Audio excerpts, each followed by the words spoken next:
Remember where we've been. We come now in our trek and series through the book of Genesis. We've been in it for a year and a half, I don't know, about there. Many months we've been in it, and we come now to chapter 32. And as we come to chapter 32, for me personally, first, this is one of my favorite chapters in the entire Bible for what we have here on display. But secondly, I could say also, the reason it's one of my favorite chapters is because for such a time as this, I truly believe that if this chapter is embraced by Christians here at Sunrise, here in our city, the Tampa Bay greater area, and all across the world, if Christians actually lived like this, the world would not only be better, the lost and non-believing world would be befuddled with our desire to rejoice in our weaknesses. And so much is in view as we look at Genesis 32. But to catch some of you up, this is where we've been. We've watched Jacob now for 20 years deceiving and being deceived. He duped his father Isaac and his brother Esau with the help of his mother Rebekah. We then watched him flee for his life because of Esau's fury. That's how Jacob left Canaan, the promised land, in a fearful fleeing. Well, it's all come back full circle now, because in Genesis 32, Jacob re-enters the promised land. And as it was before, so it is now. A fearful exit leads to this chapter, a fearful re-entry. Both are dreaded to Jacob, which makes sense, though, really, because when he left, he was fleeing from old hairy brother wanting to kill him, right? That's Esau. He wanted to tear him apart. And now it's been 20 years. He turns away from Laban's house, sets his sights on home, and of course the first thing he thinks of, oh yeah, I've got to deal with angry older brother. And so that's now in view for Jacob. That's where chapter 32 picks up today. I've divided the chapter into two headings. In verse 1 to 23, we see Jacob's fearful preparation. And in verse 24 to 32, we see God's humbling preparation. Let's begin with Jacob's fearful preparation, just verse 1 and 2 to begin. Jacob went on his way, and the angels of God met him. And when Jacob saw them, he said, "This is God's camp." So he called the name of that place Mahanaim. Right away, we begin with encouragement. As we said, 20 years has gone by since Jacob left Canaan. But remember what happened back then. It was just chapter 28, right? Few chapters, but 20 years have gone by. God met him. The angels of God he saw in chapter 28 at Bethel. He named it that when he saw the ladder, the angels of God ascending and descending. And just as God met him on the way out, now on his way in, what do we see again? The angels of God met him at his re-entry. Once again, that phrase is only used in the Old Testament twice, angels of God, and it's here in our chapter today as he is re-entering, and chapter 28 as he exits. These two encounters have their similarities and differences to notice. Before, in chapter 28, God assured Jacob that his presence would go with him. So too, God now on his re-entry assures Jacob that his presence will go with him. In chapter 28, God assured Jacob that the covenant promises are reconfirmed for him. And here we get a sense that the same thing is in view as he re-enters. The difference is, back then in chapter 28, Jacob heard God speak to him. Here, there's no divine word uttered for Jacob to be encouraged with. Back then, Jacob named the place Bethel, meaning house of God. Here, he names this place Mahanaim or Mahanaim, meaning two camps. It's not exactly clear what's going on in this scene as the angels of God meet him there, but perhaps the name gives us the hint. Mahanaim, two camps. He saw, Jacob, two camps of the angelic heavenly host surrounding him. The angel armies, if you will, surrounding him, two camps of them. But it could also be a foreshadow of what's coming later on in the text. There's lots of twos in Genesis 32. There's two camps, two families, two meetings, one with Esau, one with God, and two brothers. Yet, after such an encouraging beginning to this chapter, in God reassuring his soul as he's re-entering the promised land, notice what happens in verse 3. Jacob returns to dreading Esau. Listen to verse 3 through 8. And Jacob sent messengers before him to Esau his brother in the land of Seir, the country of Edom, instructing them, "Thus you shall say to my lord Esau, thus says your servant Jacob, I have sojourned with Laban and stayed until now. I have oxen, donkeys, flocks, male servants and female servants. I have sent to tell my lord in order that I may find favor in your sight." And the messengers returned to Jacob, saying, "We came to your brother Esau, and he's coming to meet you, and there are 400 men with him." Then naturally, Jacob was greatly afraid and distressed. He divided the people who were with him, and the flocks and the herds and the camels into two camps, thinking, if Esau comes to the one camp and attacks it, then the camp that is left will escape. It's as if, again, Jacob knows the first thing he's got to deal with re-entering in the promised land is angry old Esau. So messengers go out from Jacob to Esau. Curious, the word messenger there is the same Hebrew word for angels earlier back in verse 1. But messengers go out from Jacob to Esau with instructions to give him a message. The message is intended to be kind of like a courteous reintroduction to distressed older brother. Notice its beginning. My lord Esau, your servant Jacob. He wants Esau to know that he's intentionally viewing himself as underneath him. Earlier, you could very much get the sense Jacob thought he was above his brother, but now he's like, my lord Esau, your servant Jacob. And notice the content of the message. I have stayed with Laban for 20 years. Notice he doesn't give the reason why. I'm running from you. He didn't say that's good. He didn't say that. That's strategic to leave that out right there. But then he says, I have many possessions, not to boast, but in order to find favor with Esau and to hint at a great gift that's likely coming.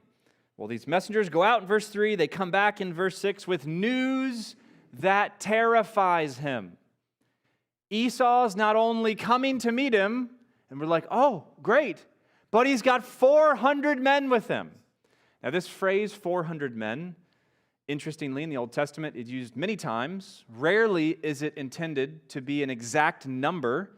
It's rather a militaristic phrase indicating that perhaps there's hostility in view. A battle is approaching. 400 men, 400 men. Talks about a great army that is approaching. But think about what we're seeing.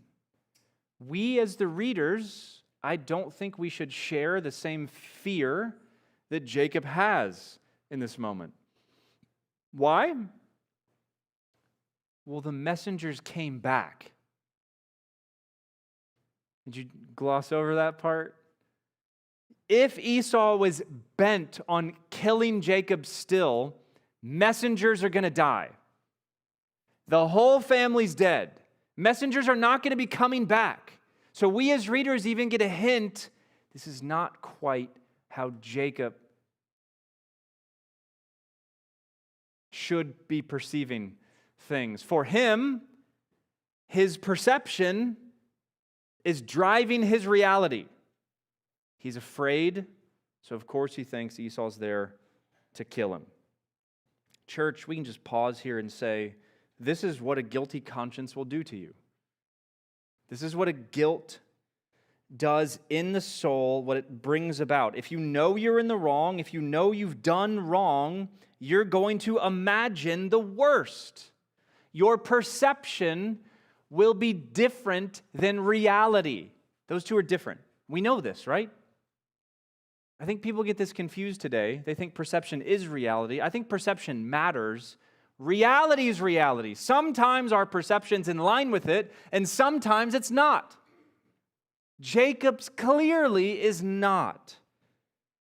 He hears the message. It's neutral, I think, so far, at least in the text, but he takes it as the worst thing it could very be, and this is the consequences of sin.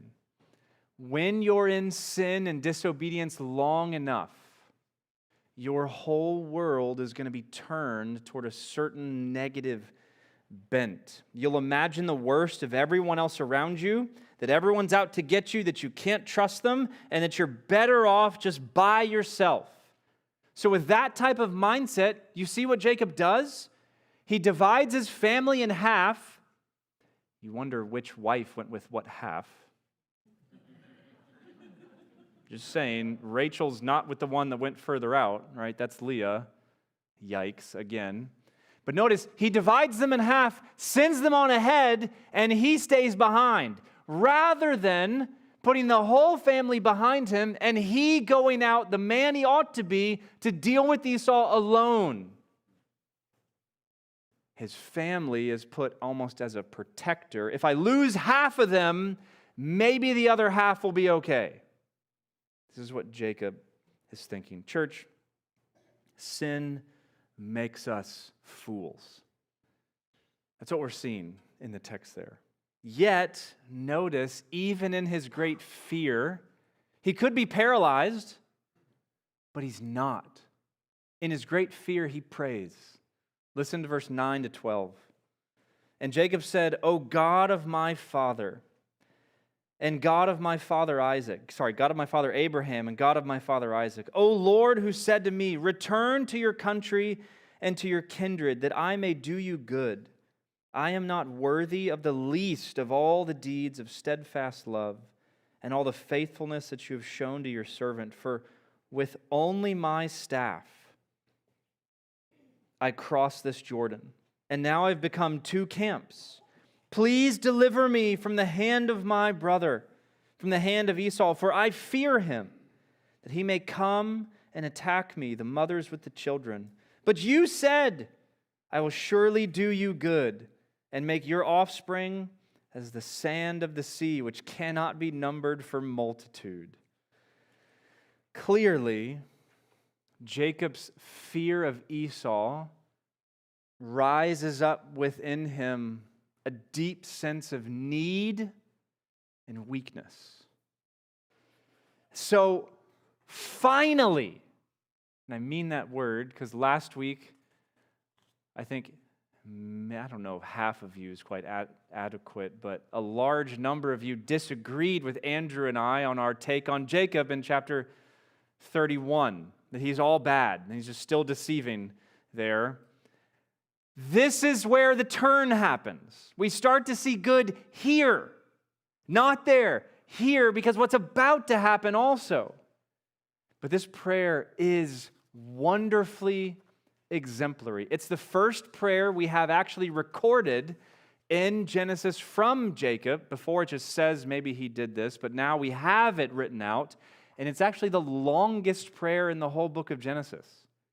From this man, Jacob. Here he pleads God's promises back to God. He owns up to his own unworthiness, recognizes how blessed he is, honestly admits his fear for Esau, and notice what he does. Perhaps you've done it. God, save me from the consequences of my own sins. Have you ever felt like guilty for praying that? It's a thoroughly biblical prayer. Deliver me from my own mess. That's what he pleads with. And he says, God, remember what you promised me, that you do me good. Please do me good. Don't let me die at Esau's hand. It's so sweet, after so many years of deception, to see such prayer coming from this man. Yet, as his prayer ends, notice in verse 13, his desperate measures continue. So he stayed there that night, and from what he had with him, he took a present for his brother Esau. 200 female goats and 20 male goats, 200 ewes and 20 rams, 30 milking camels and their calves, 40 cows and 10 bulls, 20 female donkeys and 10 male donkeys. These he handed over to his servants, every drove by itself, and said to his servants, "Pass on ahead of me, and put a space between drove and drove." Then he instructed the first, "When Esau my brother meets you and asks you, 'To whom do you belong? Where are you going? And whose are these ahead of you?' Then you shall say, 'They belong to your servant Jacob. They're a present sent to my lord Esau, and moreover, he's behind us.'" Jacob likewise instructed the second and the third, and all who followed the droves. "You shall say the same thing to Esau when you find him, and you shall say, 'Moreover, your servant Jacob is behind us.' For he," Jacob thought, "I may appease him with the present that goes ahead of me, and afterward I shall see his face. Perhaps he will accept me." So the present passed on ahead of him, and he himself stayed that night in the camp. The same night he arose and took his 2 wives, his 2 female servants, and his 11 children, and crossed the ford of the Jabbok. He took them and sent them across the stream and everything else that he had. So though he pled with the Lord to save him, in verse 13, he's still dreading the meeting with Esau, and so planning to try to save the most number of his family. The preparations look like this: 220 goats, 220 rams, 40 cows, 30 camels, 30 donkeys, and 10 bulls. He gives all these to his servants and tells them, "Go on ahead." Then verse 17 to 19, notice that he divides all these things into 3, at least more, maybe groups or droves is what he calls them, drove after drove. And the picture we're meant to see here is they're all in like a line incrementally as each drove comes, getting bigger with greater stuff. So as these waves and waves come to Esau, it's just present after better present and bigger present. And each time, these are from your servant Jacob, hinting, don't kill him, they're all for you. So this is the plan. It's common here to do a gift like this. If you know a guest is coming in, it's very common in this day and age to send gifts on ahead of you to meet them as they come in. What's uncommon here is the size of this gift. Massive might not be a word big enough to describe this gift. This would not even be appropriate for a king. Kings didn't even receive this massive of a gift. And so the natural question to ask is, why? What is Jacob doing in these drove upon drove, wave upon wave, humongous gifts for Esau? I think the answer is as clear as the question is natural. He's trying to make up for the stolen blessing. Earlier, remember 20 years ago, he stole the blessing that was meant for Esau by duping him. Remember the Halloween costume? He put on all the hair, and his dad felt the goat hair. Remember we talked about that? How Esau, goodness, right? And he's like, "Oh yeah, it's my son Esau." He duped him, stole the blessing, then fled. He's trying to make up for it here with all these waves upon waves of presents, which also, again, shows some of his guilty conscience at work. Trying to notice how it ended there in verse 20 and 21. Appease my brother, make atonement for my brother Esau so I can stand before his face. Because as it is right now, in my current guilty state, I cannot stand before my brother. So I got to make up for it by doing these drove upon drove, wave upon wave, so I can turn his anger away from me and come back into a gracious state with him. That's what he's trying to do. But then notice verse 21 to 23. Jacob goes to sleep, and maybe you've been there. You've had an event coming up, a meeting coming up, maybe a Thanksgiving family trip coming up that you are so dreading that you lay down and your head hits the pillow and your eyes are just... Sleep's not happening because what's about to happen is so daunting, you're not sleeping. So the sense we get here is he tries to go to sleep. It's just him and the wives and the kids and the servants, but he can't. So he gets up and in the middle of the night takes all 4 of his wives, 11 kids and servants, and crosses a dangerous and deep at parts river.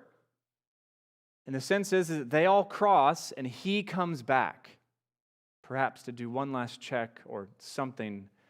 But that is where the story kind of leaves us in chapter 32 about Esau. You want the rest of the story, but it won't come until chapter 33. What does come is a little story within the story of Esau, the greatest wrestling match perhaps in history, that he would never forget. Well, all of that was Jacob's fearful preparation. Notice in the shift in the text, even the headings, I think I'm trying to show this. What comes now, Jacob must prepare to meet Esau. He's fearful about it, right? But now we see God's humbling preparation. God knows he must prepare Jacob to re-enter the promised land well. And so he now will prepare Jacob to do this. What does that look like? Let's read verse 24 to 32. And Jacob was left alone, and a man wrestled with him until the breaking of the day.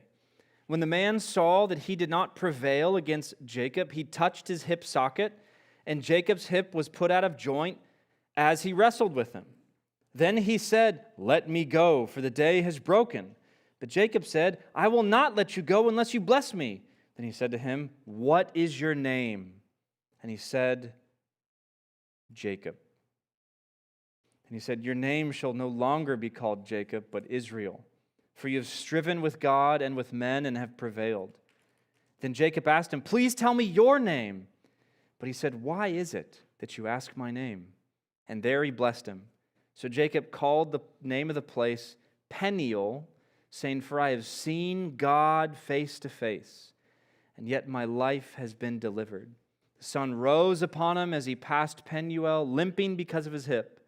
Therefore, to this day, the people of Israel do not eat the sinew of the thigh that is on the hip socket, because he touched the socket of Jacob's hip on the sinew of the thigh.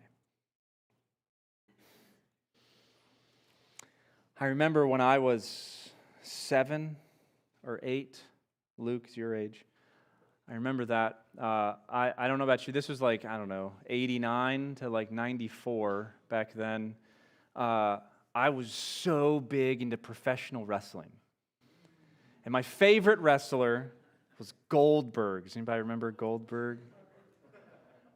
I know, like, based on anatomy, he had a neck.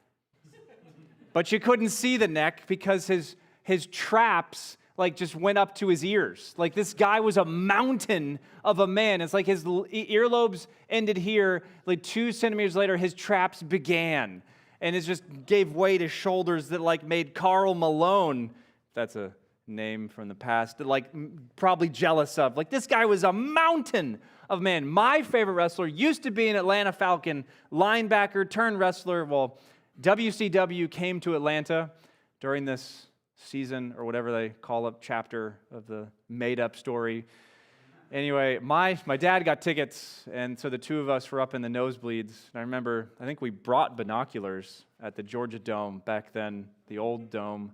And I'm sitting there, just waiting for Goldberg. And then all of a sudden, word got around and on the Jumbotron that he was injured and wasn't going to be showing up to fight. And I was just like, oh, we're here because of him. But knowing this was his home base, like this is like the majority of his fans because it's Atlanta, he comes out during a commercial break and does his like, rah! And like everyone went nuts. And 7-year-old little me is like screaming at the top of my lungs up in the nosebleeds like, rah! It was awesome. Well, that's silly. And so is professional wrestling, I think. But not for 7-year-olds. It's awesome for 7-year-olds. This is absolutely beautiful, what we're about to see. A wrestling match that Jacob will never forget. See how it begins. Verse 24 says it, Jacob was all alone, and behold, a man wrestled with him till dawn.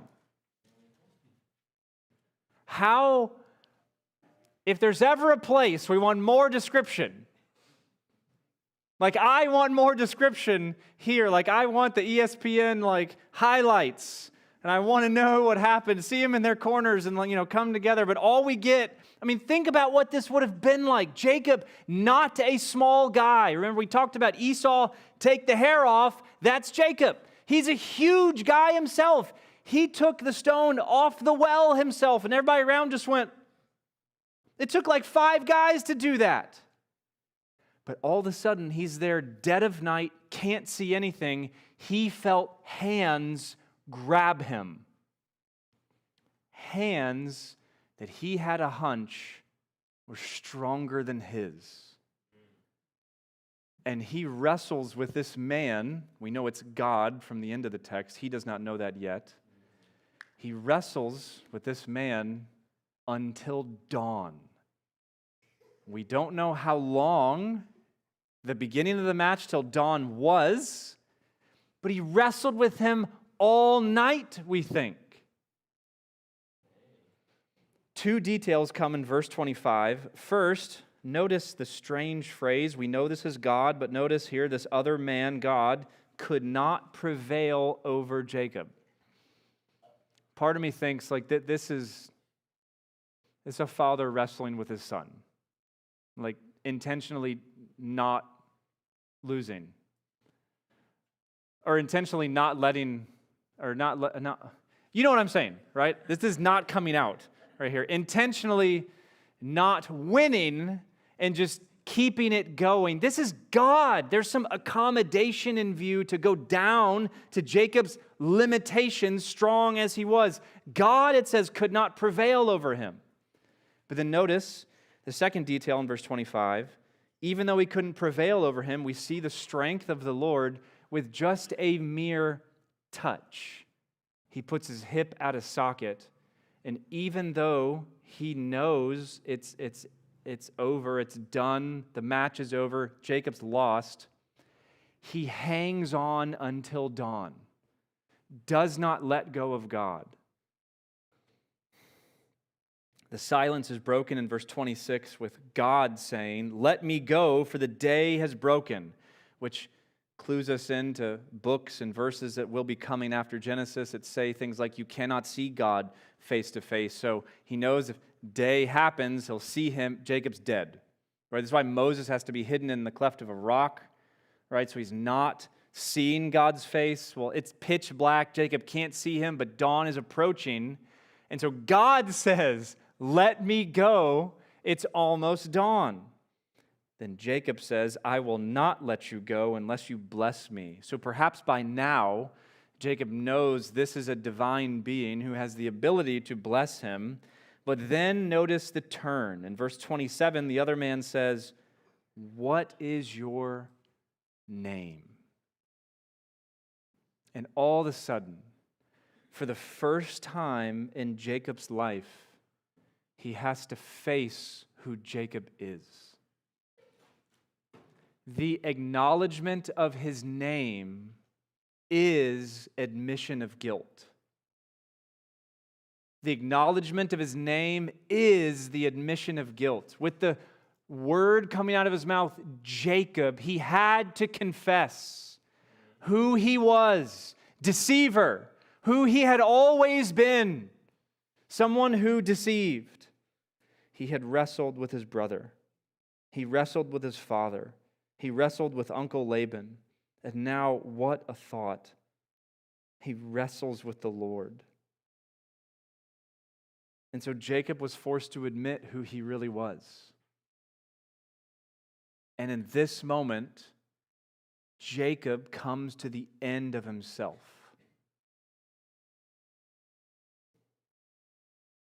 Yet how kind and gracious. After deconstructing a man in his presence, God reconstructs him by giving him a new name and a new walk. Verse 28, your name shall no longer be called Jacob, but Israel, for you have striven with God and with men and have prevailed. And the rest of the verses, the wrestling match of history ends as mysteriously as it began. Jacob asks for his name. He doesn't give it. He says, why do you ask my name? We think the same thing happened to Samson's dad. He said, why do you ask my name? For it is wonderful.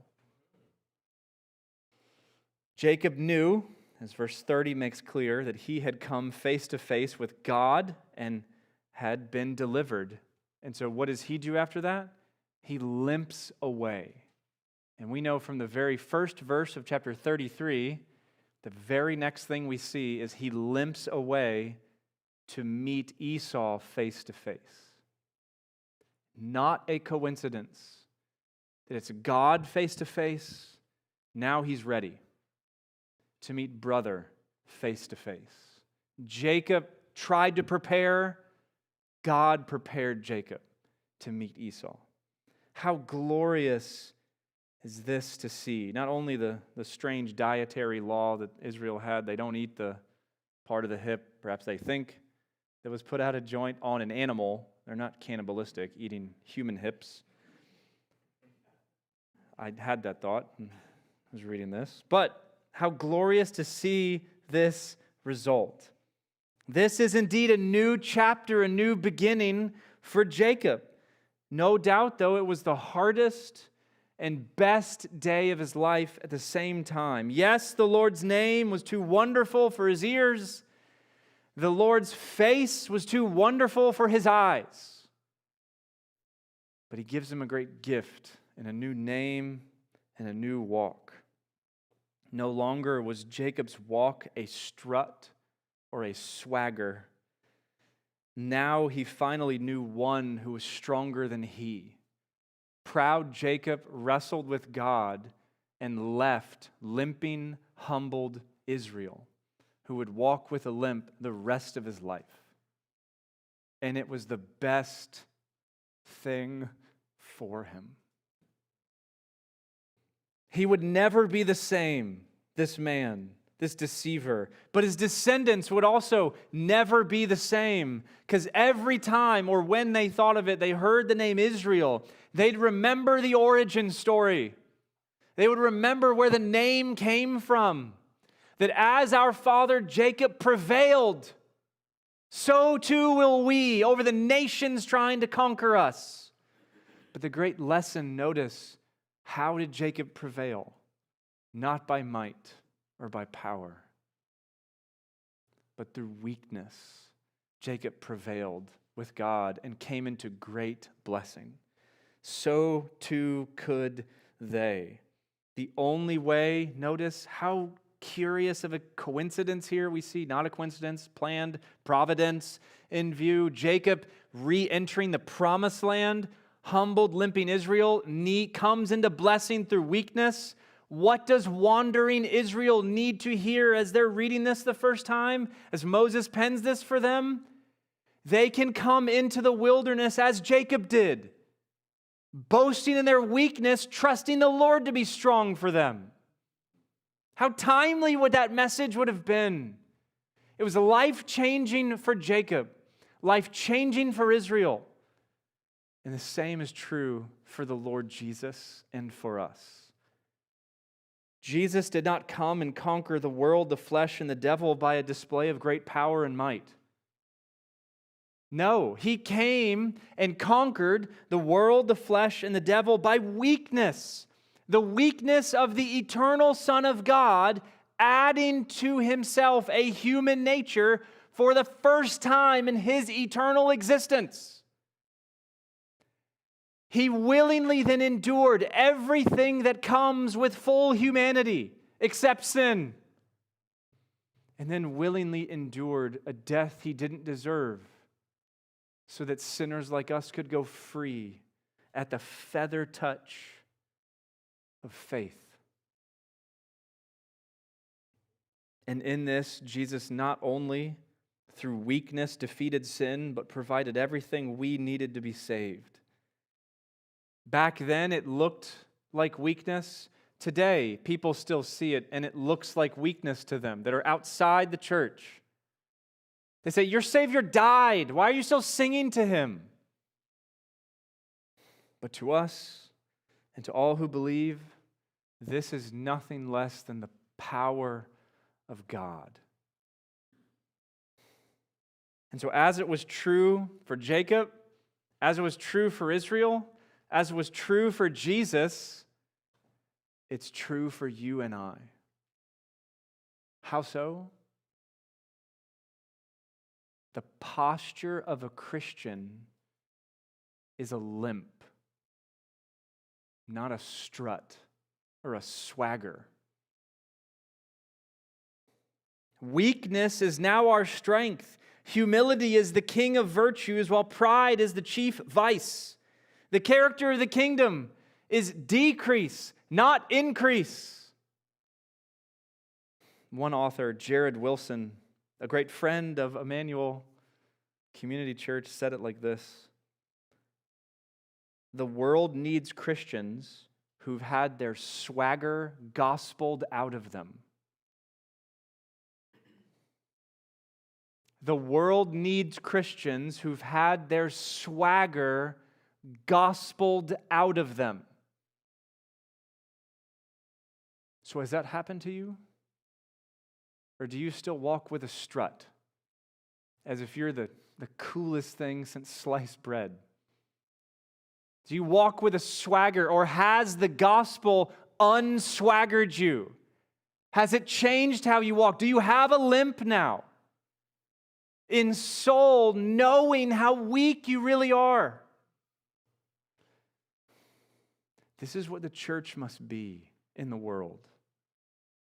This is how the church advances the kingdom of God. Not by might or by power, but by my Spirit, says the Lord. I fear that far too often, too many Christians and too many churches try to get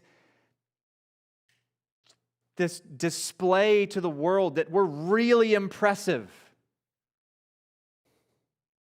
And it just might be the thing that deadens our message, when the message is supposed to be decrease and not increase. So whether a church has 10 people or 10,000 people, it ought to be compelling to the world. But it shouldn't be compelling because we're so cool, hip, and have this kind of strut about us. It ought to be compelling because Christ is compelling. That's it. That's what the world needs. The churches should be led by pastors who've been unswaggered. And the churches should be filled with members who've been unswaggered, who are then sent to the world with a message that'll de-swagger the world. This is what the church must be. May God, by His Spirit, turn us into this more and more. Let's pray He does.